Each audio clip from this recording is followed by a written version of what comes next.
నటుడు తారకరత్న గతేడాది మరణించిన విషయం తెలిసిందే. ఆయన నారా లోకేష్ నిర్వహించిన యువగలం పాదయాత్రలో పాల్గొని అభిమానుల తాకిడి ఎక్కువ కావడంతో ఆయన గుండెపోటుకి గురయ్యాడు.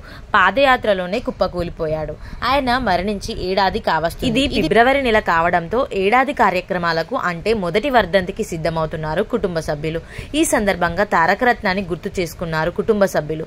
ముఖ్యంగా వారి పిల్లలు, భార్య అలక్యారెడ్డి తారకరత్న ఆలోచనలతోనే ఉన్నారు. పిల్లలు మాత్రం తండ్రితో ఉన్న అనుబంధాన్ని, ఆయనపై ప్రేమని చాటి చెప్తున్నారు.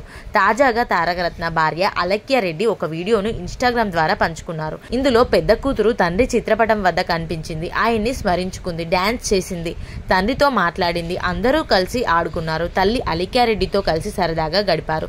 మరోవైపు తాతయ్య విజయసాయిరెడ్డిని చూసి ఒక్కసారిగా ఆయన వద్దకు వెళ్లి హగ్ చేసుకున్నారు.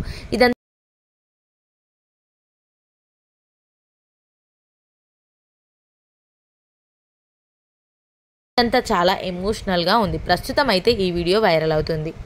ఈ వీడియో నచ్చితే లైక్ చేసి సబ్స్క్రైబ్ చేయండి.